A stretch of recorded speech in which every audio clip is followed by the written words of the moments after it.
If you trust us, you will get there. And the work that we've had the most published, the most applauded, the most awarded is the work where the clients truly trusted us and trusted us throughout the process. So welcome to the AFT Construction Podcast. And today we have Sara Malek Barney with us. Welcome, Sara. Hi, how are you? Yeah, good to have you on. And Sara is a founder and principal designer at Band Design. And so maybe we start here. I have to ask you, you have two Ds in Band Design. So what's the thought behind that? Well, I'm just difficult like that. But no, the funny story about the name is when I started my company almost 6 years ago now, I didn't want to go through like a whole brand exercise. I don't do well with like, we got to workshop this to death. And I have two daughters and I kind of wanted to pay homage to them in some way. And I didn't want to name it after myself because I always felt like the design was about the clients and the experience and not just about me. So my daughters' names are Blake and Decker, which is B and D. And when I first thought of the name B and D Design, I thought that name doesn't really go for me. I don't really like that. But let me just type it into a web address to see if I like it. And when I typed it into a web address, or to see if it's available. And when I typed it into the web address, it looked like Band Design. And I thought, oh, well, that works. And that was truly the end of the story. That's amazing. So, I mean, it's funny to hear the little background. So essentially it has to do with the two daughters you have, there's a B Yes. and D in there. And Yes. plus it sets you apart, right? It's a little catchy. I mean, when I saw it, I was like, yeah, that is different. It definitely catches your eye for sure. Yeah, there was something about it where I was like, okay, fine. Our social media will be join the band. And it's simple. And that's what it is to this day and never changed. And it just, I don't know. I might be crazy for doing it that way, but that's just what I did. See, but you need a good tagline. So for you, join the band, right? So it kind of Hmm. flows as you're, recruiting clients and team members and so forth. Yeah. Well, yeah, and I'm very careful not to make it themey. So you're not going to see on our website that it's like I'm the lead singer or something, super cheesy like that. But it's, like we call our group text at work is the bandmates. And when we have interns, they're called band-aids, but we don't really lean into it a lot, but we do a light touch of it. Well, it's funny because ours is, we go by, a lot of people know us as AFT, right? That's pretty Mhm. much like all my social media handles, but the formal name is A Finer Touch Construction, which a touch above the competition. That's kind of been our tagline. And it's funny how you have those little things that just kind of carry on. So, Totally. well, that's awesome. So let me ask you this, as we dive into this, I know just prepping for the episode to have you on and you had spoken about, one of your most favorite things as a designer's install day. And it can be quite chaotic. I can tell you from a builder side, I would say in years past, probably early in your career, it'd be pretty seamless with the builder. And I'm sure now, maybe not so seamless with supply chain and, the trying to get an appliance in possibly when you're trying to install. So, speak to maybe the most challenging aspect of install day for you. Well, that's it exactly. With install day, I do love, I used to really love install day because it gave the clients this sort of quote unquote HGTV moment that doesn't really exist, but it got as close to it as we could get where they could have that big grand reveal. But, after COVID, supply chain, everything else, we no longer can do a single install day. And now I mean, we could, but, we're paying for storage fees for longer. Things are just taking longer. So now we have to do 2 to 3 install days. And so that's a little bit challenging. I'm not big on I'm not really precious about the art of design where I'm like, it has to be finished before the client can see it. But I will say showing it to them in phases, it sort of waters down a little bit of the impact. And sometimes we'll drop off, around the furniture, but we haven't finished out everything. And they'll look at it and they'll be like, well, I don't know, because they can't see the full vision. So then they start to second guess everything. And that opens up, Pandora's box of problems. So that has been for me the most challenging part of install day in the last 2 to 3 years. Yeah, because I think what's common for you, I know for us, it could be anything, right? I mean, we could be waiting. I had a project that we were waiting on the shower doors, in the primary bathroom. We're waiting on the range. So we had we called it our little easy bake oven. It was like this little apartment style range. So they had something, but as opposed to the 48-inch Wolf range. And again, nothing against Wolf. I mean, it's just, there's lead times, right? Yeah. And so for you, what's really difficult as I can imagine is, furniture is very complex. You're working with a lot of vendors. It's not like you're buying from one location. Now how has that affected just managing, handling and storage and, with all these different vendors coming in at different times? I mean, you have to order so much earlier. So stuff's coming in early, stuff's coming in late. I would imagine it's totally changed your operation inside the company. Yeah, and I'd be lying to say that, we don't have more delays than we did before. And projects, like I said, take longer. We used to tell clients on average a project would take, say, 6 months, depending on what we were doing, of course. And now it's an average of a year. And so they got to really like us and want to be around us because we're going to be in their life for at least a year. And so yeah, there is a lot of that, and there's a lot of management of, we also, and I'm sure you experience this as well, a lot of damages, a lot Hmm. of things that come broken, even with appliances. It's like a tiny little ding. Well, now we got to get a new door for this fridge. And and so there's constant follow up, constant figuring out what the problem is, which we don't necessarily account for in our hours. And so that costs us time and money for sure. But that has been a beast is all these damages or we had a bed that showed up for a client the other day that didn't come with the bed slats, and it's like, all right, no big deal. Well, to get the bed slats from the vendor, we now have to get a whole new bed because it all comes together, and now they also don't want that other bed back. Well, what are we going to do with this bed now? We got to pay for it to sit in storage, or we have to sell it. Like it's just layer upon layer upon layer. Nothing's easy anymore. Isn't it crazy how complicated it is? And what's funny you bring that up is every designer that I've spoken to, I mean, maybe in the past you could speak to your side, but most of the designers like, maybe, a couple items, maybe 5% of the product had issues possibly. Now it's like 30%. Like, I would and say as you said, 50. yeah, 50. So, I mean, you're talking about like from your side, how are you? I can only imagine when you're doing a custom home or remodel, there's a lot of pieces coming in. So from unboxing and receiving to checking, because you can't just take things that are boxed up and put it into storage and say, okay, it's time for install day. I mean, you have to check this stuff, unbox it. I mean, there's just a massive amount of time from your side to check this. Yeah. The one thing that we've recently implemented, because we do have a receiving house and they unbox and check everything for us, but the problem is they don't know. If something's blue instead of navy or something like that, they're not going to notice that. They're not going to pick up on that. And the little iPhone photo they're sending us isn't going to be enough. So now we now do monthly QC checks at our receiving house where we go through, we ask them to pull everything they have in storage for us, and we quality control everything, check everything. Because the issue we had been running into is we would wait till it would get on site for the install and be like, no, no, no, that's wrong. How did we miss that? So now it's past the window to return, it's past the window of install, and now we're going to have to add a second install. It just costs money and time and frustrations for everyone. So it's definitely helped adding in that additional quality check.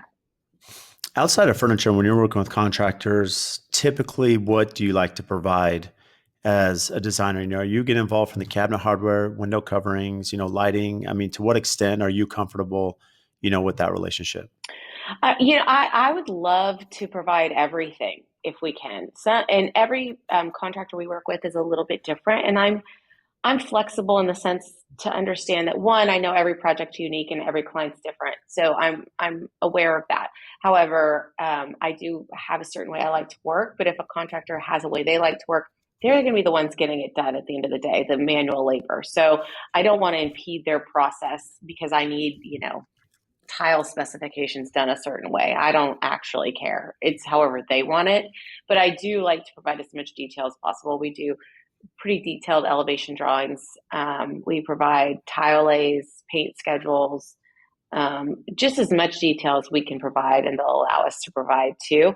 And it's kind of the same goes with purchasing. I know every builder and contractor likes to work a little bit differently, and things they want to purchase, things they want us to purchase. So we usually have a conversation up front about that, and who's going to do what. I was going to ask that because communication is always, it can be tough with, architect, designer, builders. You're trying to work through that team. How often are you involved in the beginning? And, how do you manage just that communication with the builder, which Sounds like you work with a wide variety of them, so each one could be a little unique. I'm always looking for that magician to keep in my hat, or what rabbit to keep in my hat. Yeah. Um, yeah, no, I'm big on communication. My team probably gets tired of hearing me say this, but I'm a huge communication nerd, and I think that every problem or issue in the world that's ever happened is from lack of or poor communication. So, sometimes I probably communicate too much, but it's better than not enough, in my opinion. And we have some contractors that like to work on platforms. They're, I guess, a little bit more tech savvy, and they'll use things like Builder Trend or Asana or some other, project management tool. And they probably hate me because I'm not willing to learn those things. I just say, I'll just email you and that works. Thank you. But I think because our clients do the same thing with our project management software, they completely ignore our requests through it. And they just email us and say, thank you. I'm not learning a new platform. Goodbye. So I kind of do the same with our builders, and most of them understand that. But I'm big on the communication piece of it. I don't love it when they take creative liberties on their own unless I super trust them. But I think, yeah, it's just a matter of communicating. I can't speak for the rest of my team, but I have a rule where I don't give people my cell phone number. So they do not text me unless it's like dire emergency. And in my experience, I've learned there's no such thing as a design emergency. So I do most things via email, and that way I can track it too, because it's almost impossible to track text messages and to remember who said what. But so email's been sort of my diehard. Probably why I hate my inbox. It's completely impossible to track text messages. I'm the same. I mean, at least emails you can go back. There's a rhyme or reason how you file it, and so much more organization. What's interesting is you made the comment that they don't have your cell phone. And so I would imagine that organizationally, you're in a position where, yeah, I mean, you made the comment that there's probably no design emergency realistically. But when there's questions for the contracting team or your design team, I'd imagine that there is a protocol of who they connect with, to get those answers to keep that project moving. Yes, and internally we have. I'm the principal, so I oversee the kind of the big vision of the design. But each project is assigned to a lead designer who also acts as the project manager. So they are the day-to-day contact. So I joke that I don't give my cell phone number, and I tell them, you don't have to. I'm not making you. That's your call. But don't complain to me if they're texting you at 10 p.m. at night asking you which way the tile goes, even though you gave them the tile lays. So that's at their discretion. They usually do end up engaging via text with the builders. But here's what I will tell you. We've run into a situation recently where the builder is sort of finger pointing at us, and we're like, no, no, no, look, and so we're having to dig back through text messages to resolve a problem. And that's, like I said, it's not impossible, but it's a little bit trickier than pulling up an email and saying, no, here's what really went down. Well, I would imagine, many times when I interview designers, right, and I work with interior designers on every project, and some of their experiences with builders can vary. I mean, to say the least, right? Depending To on, say the very least. Yeah.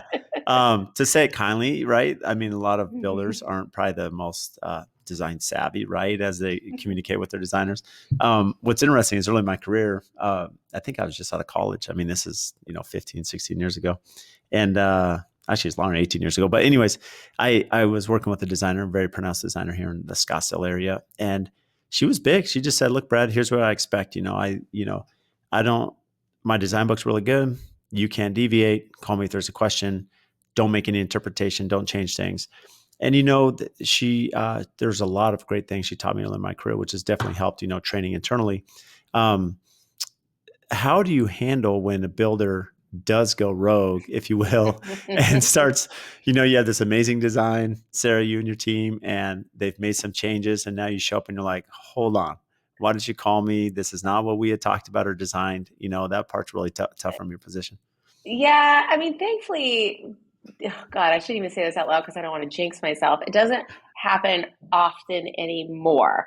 What I don't respond well to is hair on fire. I need an answer to this right this second because the Right. framer's here. It's like, no, no, no, no, no, no. You don't do that with any other profession. You don't just call me and be like, I need this right this second. Chop, chop. That's what I don't respond well to. Now, when it comes to creative liberties, I if it's not that big of a change or that big of a deal, sometimes I'll be like, no, it's fine. All right, you did it this way, fine, But there are situations where they have to change it. I say, okay, that's fine. There's just no change order. You have to change it. It's at your cost. And we had a situation like that. And this might offend you or might not, but I'm hardcore no Schluter in any of my projects. It's my number one design rule. There's something about it. I have a huge bee in my bonnet, and I will not allow it. And I walked into one of our projects once, and they had taken the creative liberties to put Schluter up, and I said, "You're going to have to rip out all that tile because there is no way I can sleep tonight with that Schluter in this bathroom." So, and they did, but there are very few things that I'm like, okay, we can't work around this unless it's something major or something that's very personal to my opinion, like Schluter, which is actually not that big of a deal, but most things we can work around. So it doesn't happen often where it's like, Yeah. absolutely not, this has to change. Well, I do love that example because, truth be told, again, going back when I was, checking out your website, that was one of the comments. I think you had an interview and you Yeah, said no it's in my Schluter, so bio. it's in your Yes. bio. And I Yes. actually laughed because I thought that was pretty funny. And I can relate that we've definitely had some clients or designers that are very similar. But I think the valuable aspect of that, right, is there is a creative aspect to what you're doing, Sarah, and it is more complicated than I think that most people realize. Doing interior design, and there's a lot of elements to it. And this is why I always tell my clients, I'm not going to do the project unless you have a designer, because I already know there's so many little details in this build, no matter the size of the home. And there's so many things that get overlooked, miscommunicated, that'll end up costing me time and money. It'll cost the client time. And our designers really helpful putting this together. And what's interesting is, a lot of the designers, to your point, whether it be Schluter or they say, hey, Brad, I can't see the edge of a tile or stone. There has to be a termination point, right? There's these little design details that really, create these very inspiring designs and retreats for our clients. And so it's super valuable, communicating that. Do you ever have clients that come to you and say, what, Sarah, I know what I like. I only need you for a little bit because I already know what I'm gonna do. I would imagine you're getting that conversation a lot from your side as well. Oh, for sure. And I think I want to applaud you for saying that you will only work, or you recommend working with a designer, because I actually think that that is not super common. I mean, I'm assuming you're probably also not the cheapest because of it, but at the same time, it's like you get what you pay for. And a lot of times they don't understand the value add that we're bringing in.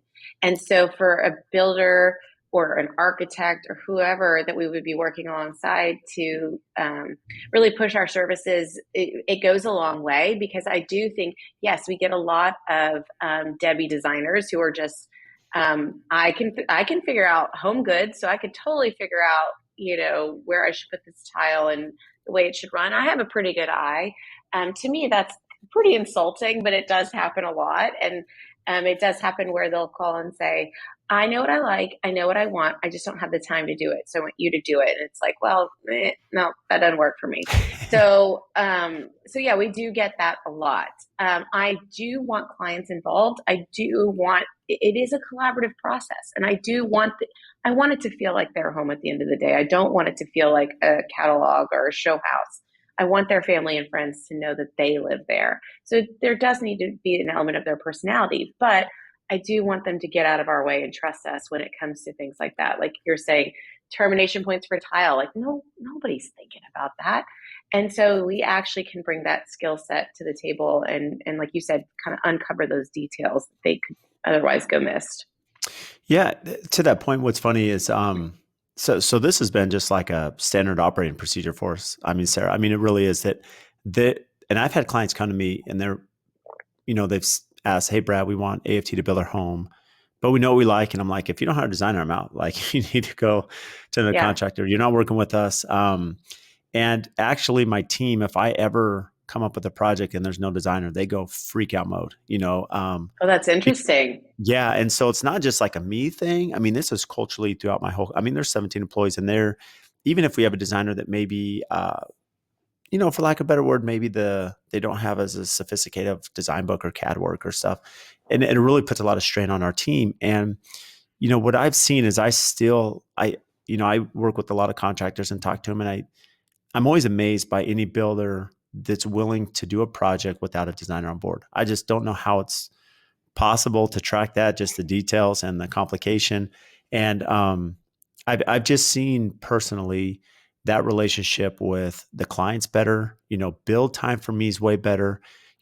I can start projects with all my selections. It doesn't mean that the client doesn't make 100 changes. I mean, that's going to happen with the designer, but we at least have a template. We have a starting point. We have all the selections. We have good pricing, and it just helps us control costs, timing, quality, right? Communication with our subs. And so I found that just as a business owner, which you and I are, right? It just makes our business a lot more feasible when you have that team put together.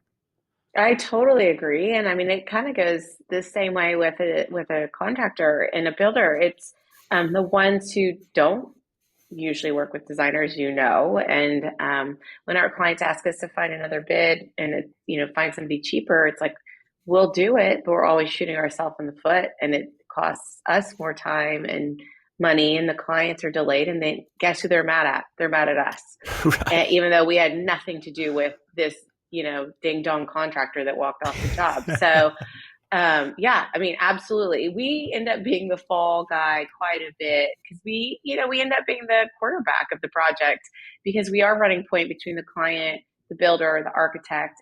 But I do love, I get weary when an architect comes on board or a builder comes on board and they have a design team in house.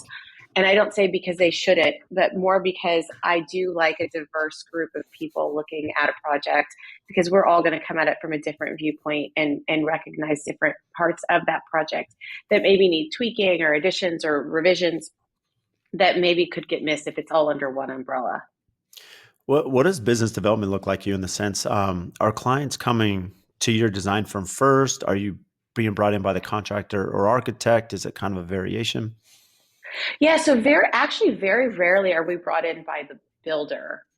It usually either they've come to us and they've already engaged with a builder, or they're coming to us with ideas or plans, and then we go out and bring in the builder, um, or an architect is bringing us in.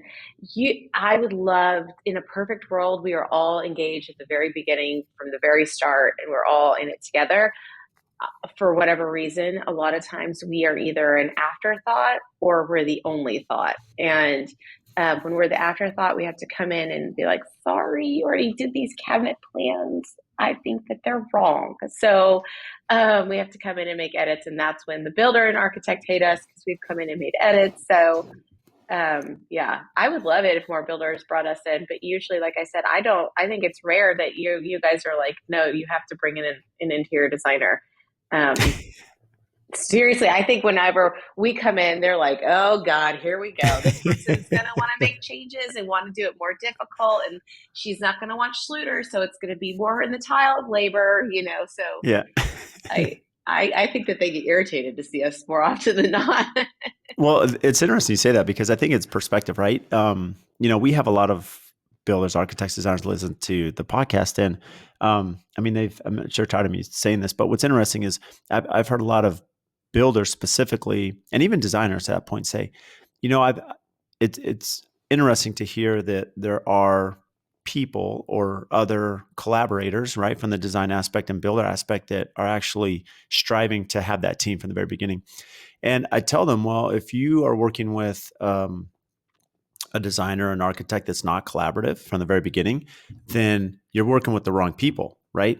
Um, and what I've seen here in Phoenix is that there are a lot of architects that, let's say they get the lead first from the client, they won't even get past design schematics. So they may have ventured down to figure out a floor plan, but they will never go past floor plan or into structurals or engineering or consulting until they have a builder and designer on board. And they're like, hey, we just have to have the team together because we need the designer to give their input on the architectural design because, Hmm. there's stuff we're going to miss and not see and not catch the vision on. The builder's going to have, their opinion just on structurally and cost. Because look, the reality is there's always a cost issue. So understanding how the builder's, going to want to build this.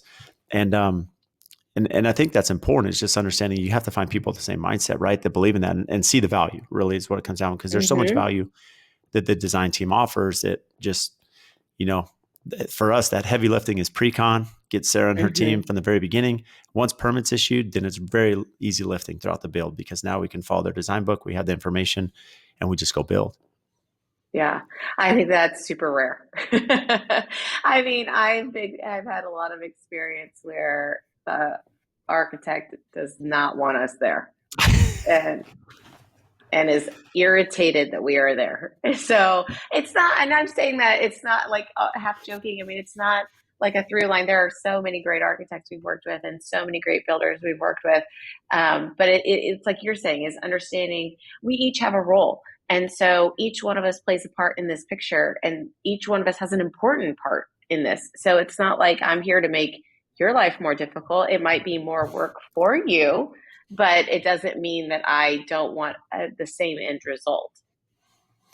Yeah, absolutely. So let me ask you this: when maybe going back to your company, just thinking about organizationally, when did you know it was time to make your first hire?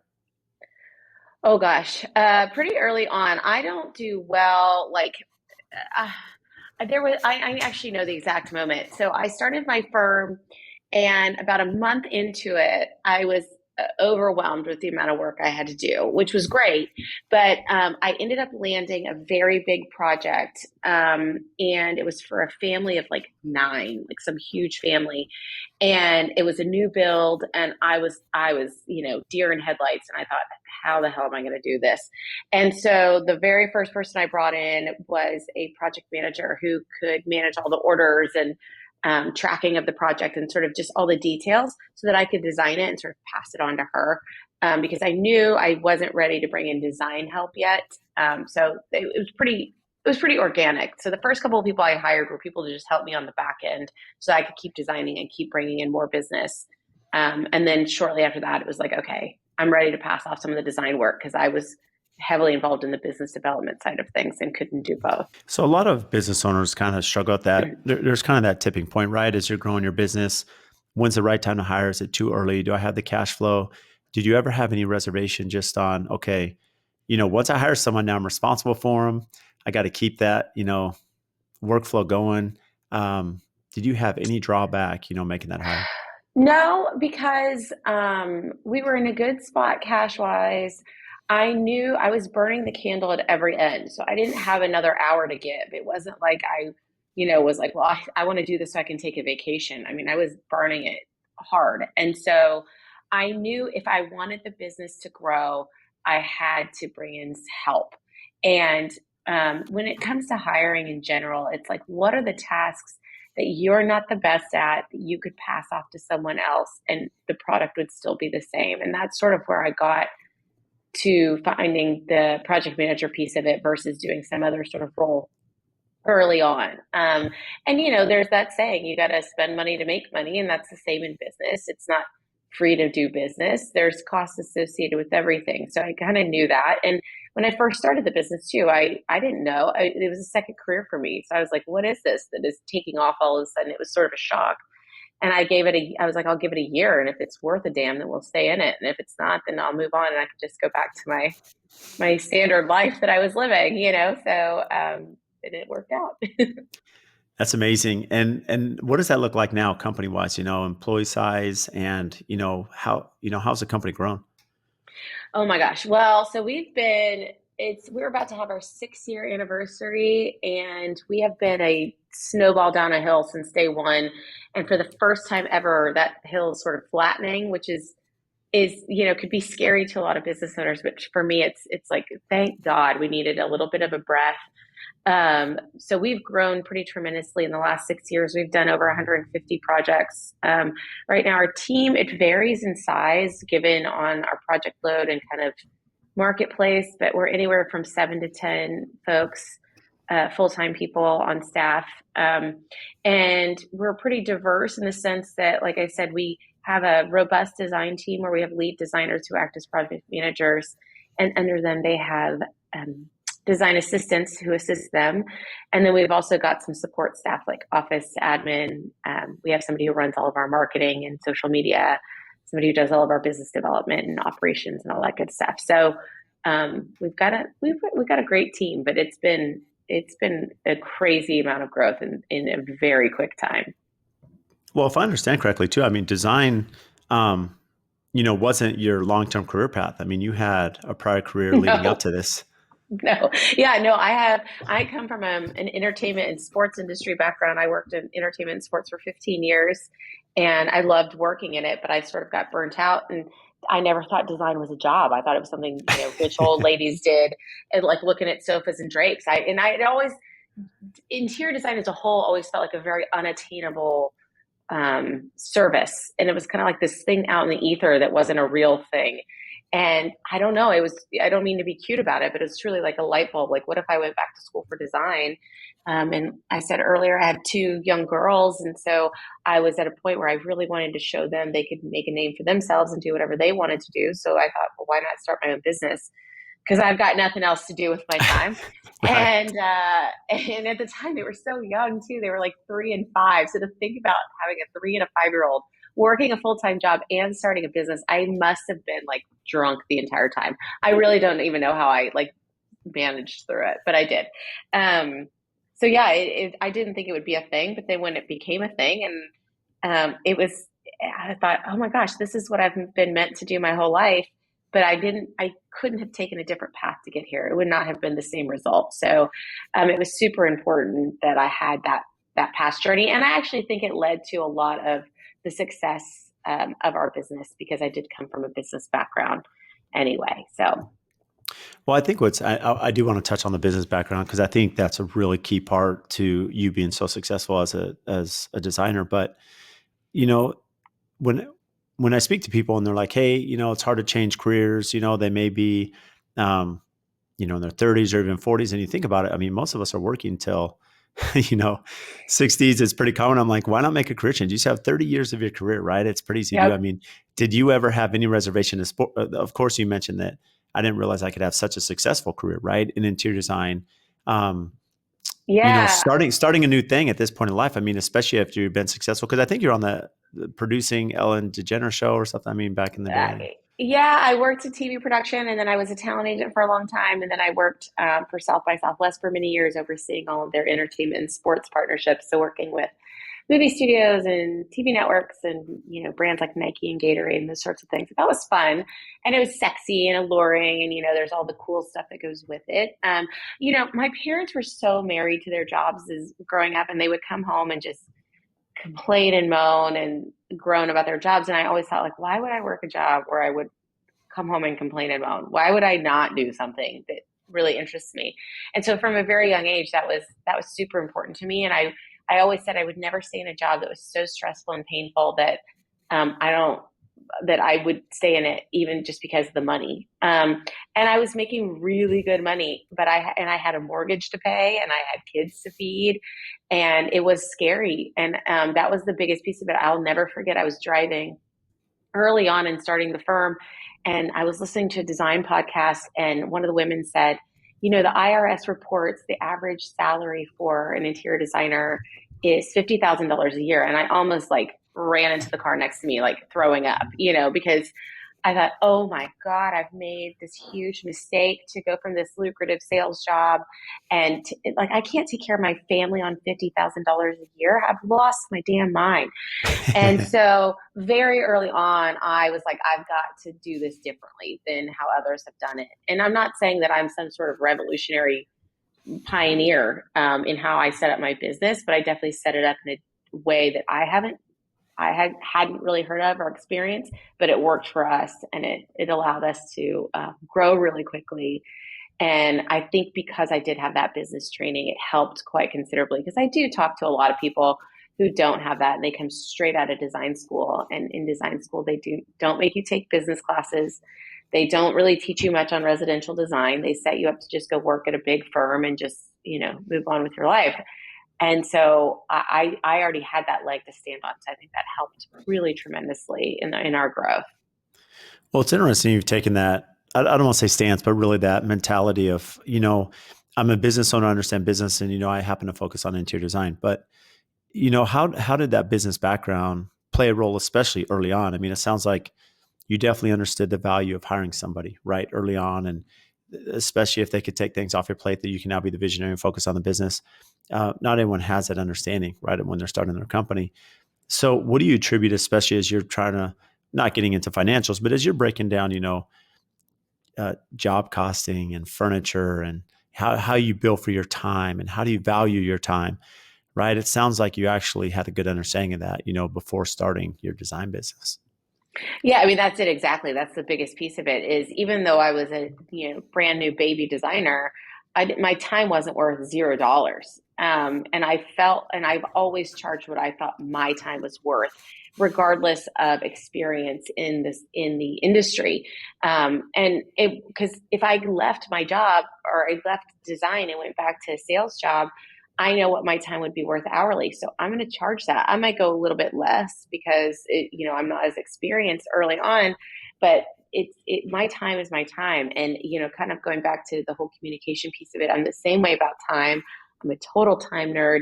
Time is our only finite asset. It's the only thing we cannot find more of. So if I show up and I'm putting in my time, I better damn well want to do it because I'm not going to do something that wastes my time.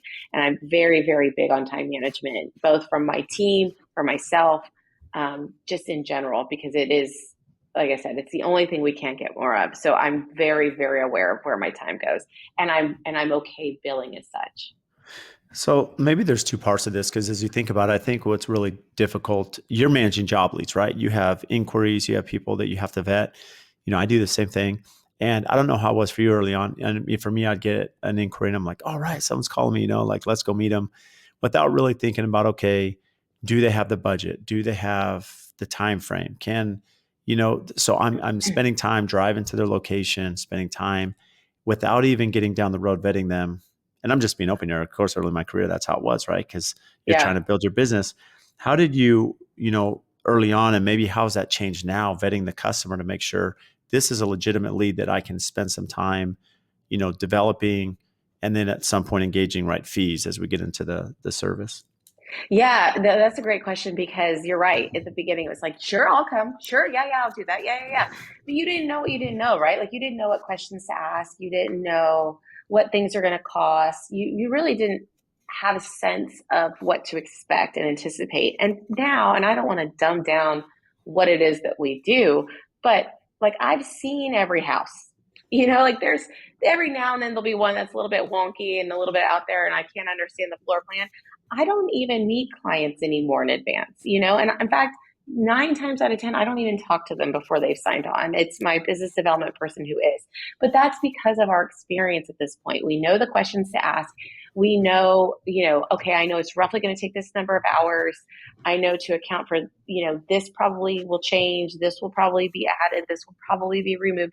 There's a lot of things that are like pretty sure bets that we can anticipate. And I can look at a video or photos of a home if we're remodeling it or furnishing it or whatever it might be, and I can give you an estimate based off of that. I don't need to come walk it with you for an hour and a half. And to be honest, for the longest time, we would do consults where we would go and do that. And sometimes we would charge and sometimes we wouldn't. And every single time the client didn't enjoy the process. And I don't think it's because we weren't fun to be around.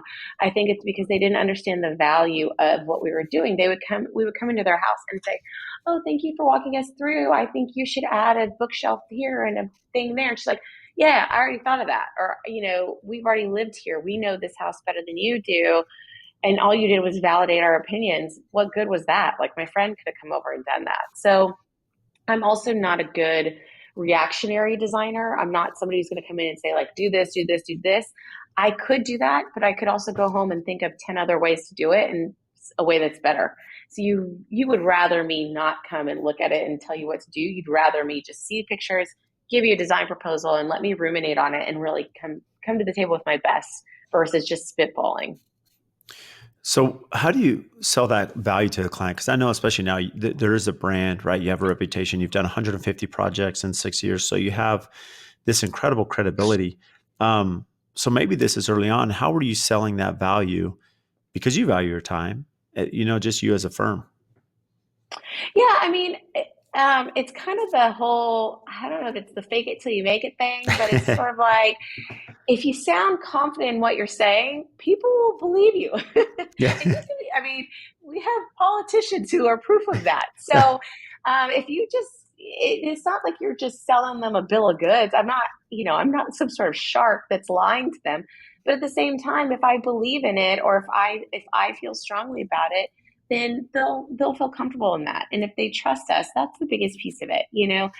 We have clients that call us and they'll say, I saw this project you did in this magazine and I really want to do, some sort of experience like this. And one, I say, well, we're not going to copy our work again. But the second thing I will tell them is, if you trust us, you will get there. And the work that we have had the most published, the most applauded, the most awarded is the work where the clients truly trusted us and trusted us throughout the process, and they let us do our thing. They had input, they had say, their opinions and the things that they wanted were definitely accounted for, but then they got out of our way and let us do our job. And that is the work that you see all over the place when you look at our work. That's the work that gets shared over and over again on Pinterest, that gets published in magazines. It's not the ones where they were up our butt the entire time, yelling at us about every little detail and not trusting the process. It's interesting you say that. And early on here in the comment, when you were answering that question, you had mentioned that, there's a confidence, and it's not that you're selling some bill of goods. I mean, this isn't a snake oil thing. I mean, you're going to Yeah, perform, but I'm not lying. yeah, but the fact of the matter is, there is a lot of validity to the comment of being confident. And, most business owners may not understand that that confidence goes a long way to the client, right? To understand, well, Sara knows what she's talking about, right? She stands behind it. She uses her confidence. Part of that comes from experience. Part of it comes from trial and error, mistakes we made.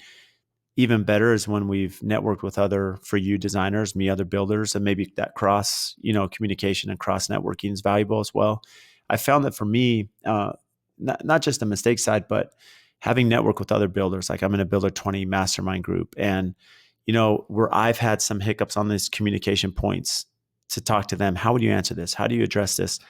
And they give you the information. So next time, okay, I have the confidence, and I can tell you, going back to the simple answer for me is, when a client comes to me and says, I don't want a designer, it's easy for me to go back in my Rolodex or job history and just mentally think, well, 4 years ago, I tried this, doing a job without a designer, and it was a complete, disaster. I mean, Yeah. everything was delayed. The project took 6 months longer than it should have. It cost me a ton of money. And so it's easy for me to now be very confident to say, no, we're not doing that. And here's why.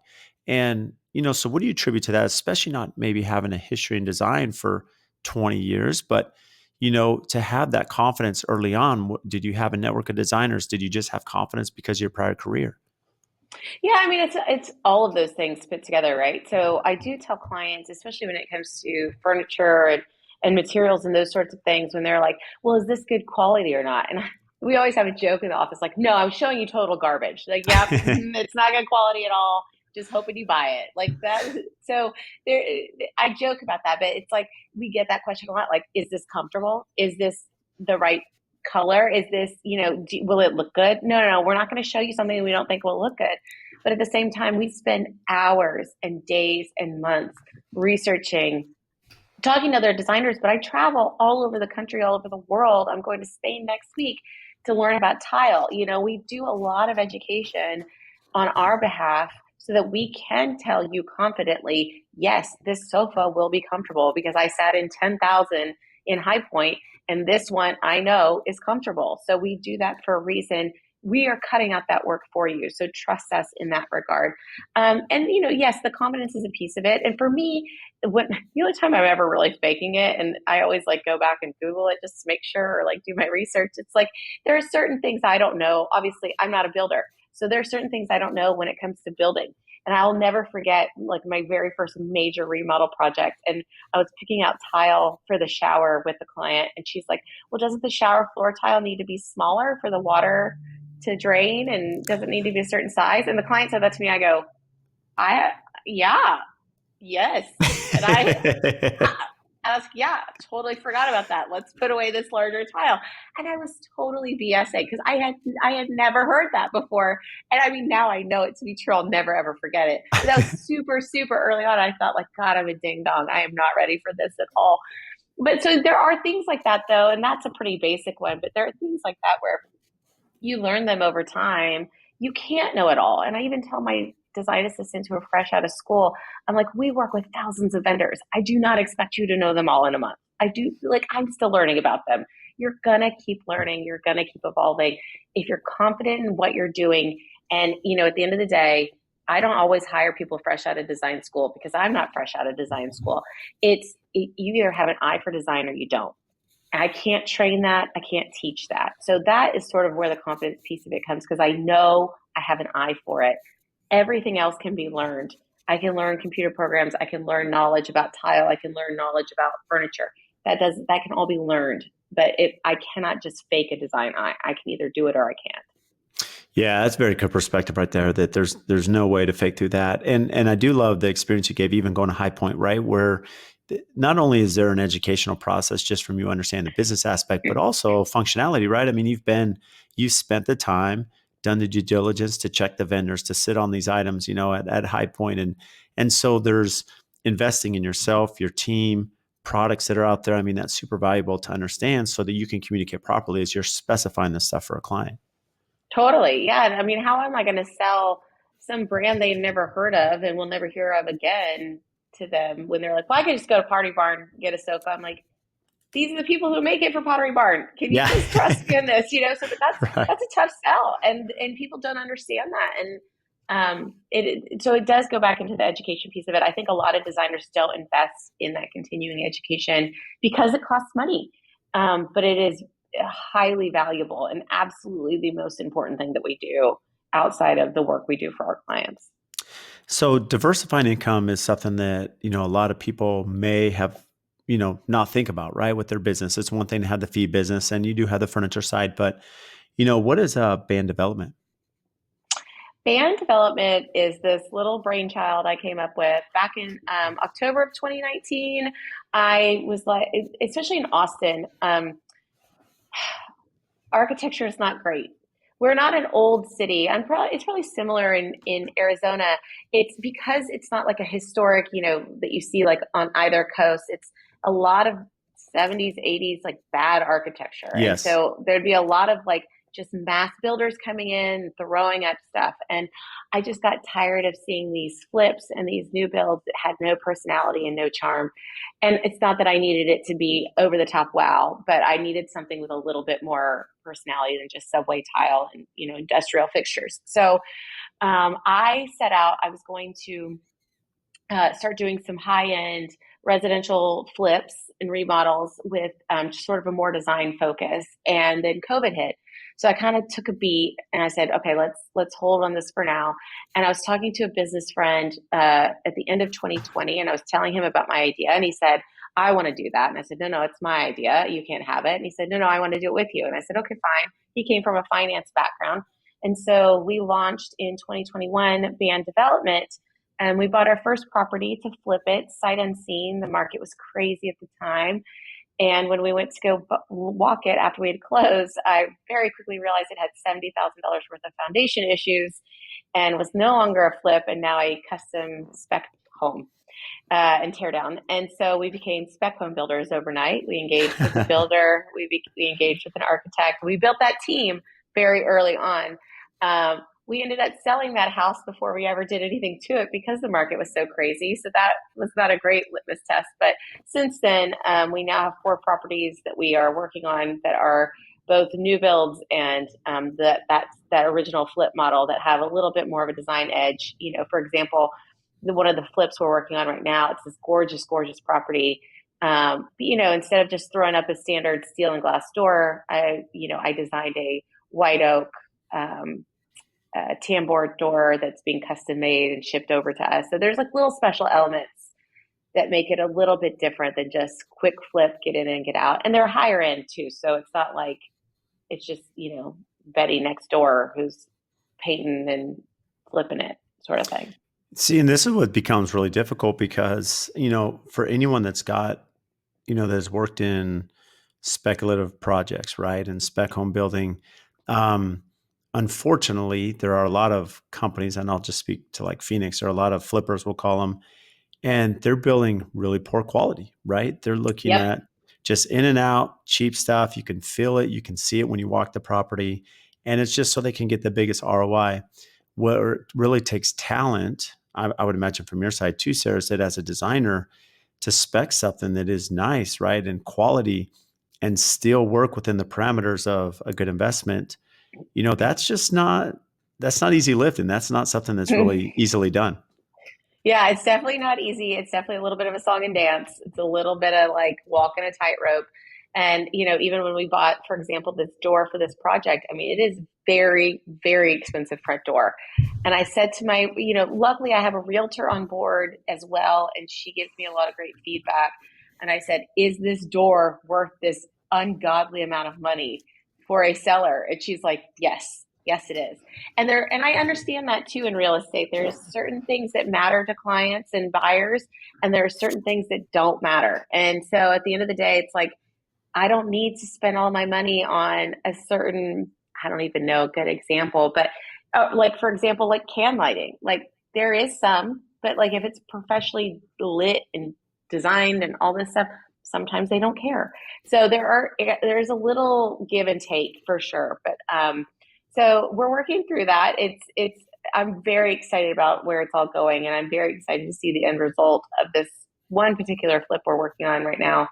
But yeah, it is that song and dance where it's kind of like, ooh, is this going to be worth it? And there is a lot of poor quality that happens, and that's sort of the whole reason I got into it to begin with. It's if we have to spend an extra month, okay, sorry, we're going to lose, maybe a couple $1,000s, but what if it means that we could make an additional 50,000 on the sale? Like it's a lot of that. Is it worth it? Is it not worth it? So we have those conversations quite often.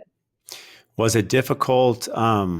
Again, not getting too far in the weeds. Was it difficult to find a base, whether it be like investors or, that communication of the structure of the deal? Because that's always important too, right? I mean, there's aspects to what you're designing. If you were to do it all yourself, there's a lot of capital. Yep. How has your network played a role just in putting, the spec team together? So it's funny because I got this partner and he's our primary investor, and we got really excited. And then as soon as we went out to the world with it and announced that we were doing this, I mean, it was as if my phone couldn't stop ringing. Everyone wanted information about it. I joked to him because he's more silent than anything else. Like we talk a lot and he gets involved, but not, he's like, you do you and I'll do me. But I tell him all the time, I go, I go to these trade shows and I talk on podcasts and I go to these places, and all anybody wants to know about is the development business. They don't even care that I do design work anymore. They just want to know about this development business. So we better not mess this up because people really want to know about this.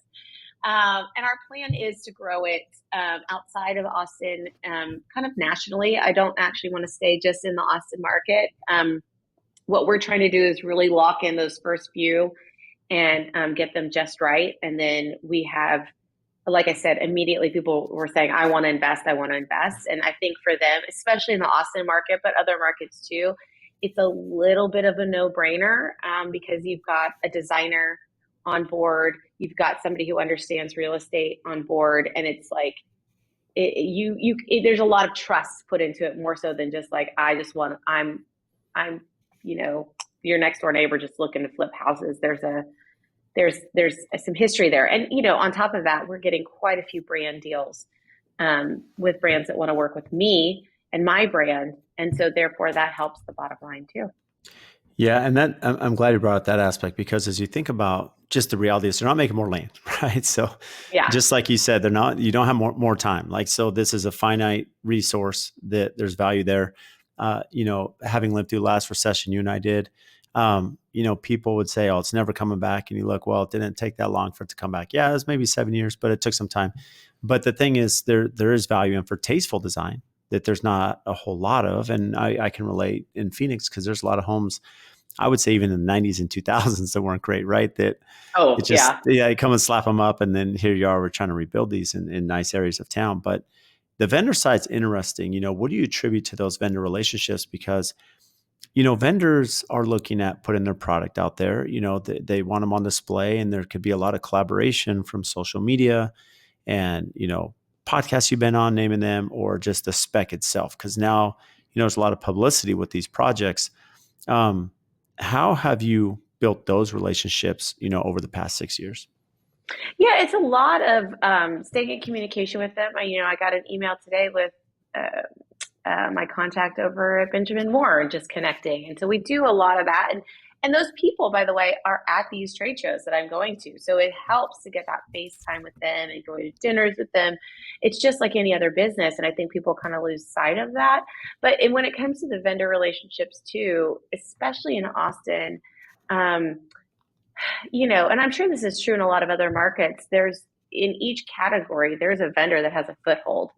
And, whether it be a paint company for paint, whether it be a tile company for tile. And so there's a lot of brands out there and they see Austin being a hot market. They want people to experience their products. And the easiest way for them to do it is to give it to us to put it in people's homes and to educate us on them and spend the time to educate us so that we can then confidently sell it to our clients. And sometimes that comes via spec or remodel where I can put it in there and I don't even have to ask the client if they like it or not. And then they can just have it and experience it. And sometimes it is like, hey, no, I met with this brand. They're great to work with. And here's why you should use them. And look at this beautiful product and selling them on it. So again, it's sort of a two-way street, but they very much want to get tapped into the Austin market quite often. Well, and really what this breaks down to is, not just their desire to be in the market, but I mean, as you mentioned, they're people, right, that are behind the scenes. And so it's not just like a relationship you're DMing on Instagram. I mean, you're actually meeting Right. them, get to know them, meeting at trade shows. So there's a give and take, right? You're not just asking for stuff. There's actually deliverables that you're giving as well, which makes that relationship work. Yeah, absolutely. And I'm all for, I joke about this, but I'm a total sellout, so it's fine. Like you want me to provide imagery for you, I'll do it.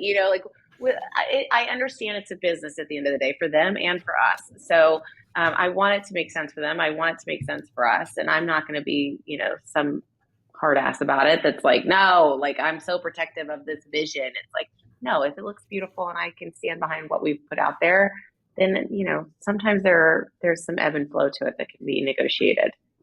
So best advice you've been given. Best advice I've been given. I actually shared this with someone the other day.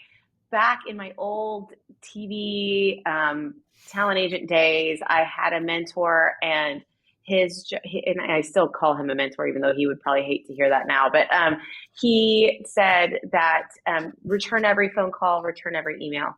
And it sounds really simple, but it is something I absolutely I subscribe to. Now, granted, this was back in the day before we got millions of spam messages, so I don't necessarily respond to every Yeah. email. But if it is an email to me about something, I respond to everything and I respond to every phone call. And I'm big, big, big on that and big on helping people out in that way. Yeah, that's really good advice. For you being mom, two kids, development company, your two daughters and running the design business, what do you do for fun? Nothing. I have no time. No, I'm kidding. No, I'm big on making time for myself and making. It's very important for me to show my kids that I'm happy and I can take care of myself and all of those things. So yeah, I do actually very much enjoy my kids' activities. They're competitive dancers and competitive cheerleaders, so I do like kind of geek out with that stuff. But for myself, I'm big on live events and sports. So I go to a lot of concerts. I go to a lot of sporting events. And that's sort of where I find a lot of pleasure and enjoy my time out in the world. That's amazing. So what do you have that's upcoming and exciting? Well, I'm going to Spain next week, so I'm super pumped That's about that. awesome. I've never been to Spain, and I'm really excited to learn about the tile of Spain, if you will. And I do have a bunch of travel coming up. I'm going to a few conferences that I'm very excited to be at. And I'm an extrovert at heart, and I get a lot of energy from being around people. So any chance I can go meet creators and others in my industry and others in other industries, I get a lot of inspiration out of that. So I'm very excited to be out and about in the world. Well, that's exciting, Sarah. I will some, I'll probably be not too far behind you in a few months. We're going to go to Spain for the first time and I've never been either. So I'm super excited about it, but Nice. yeah, Awesome. yeah, I'll Europe's give you fun. all my Yeah. experiences. Yeah.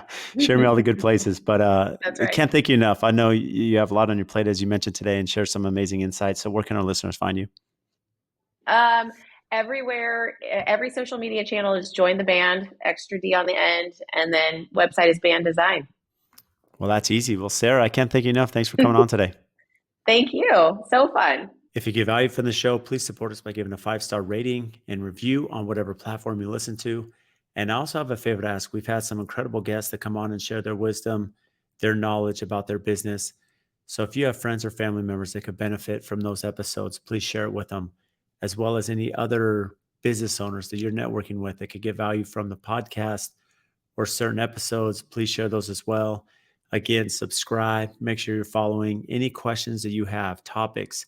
We've had listeners reach out about certain guests that we should have on the show. Again, brad.l@aftconstruction.com. Email me for topics to address, guests that we should have on, and even if you think you'd be a great guest for the show. So again, thank you for all your support, and we'll see you next time.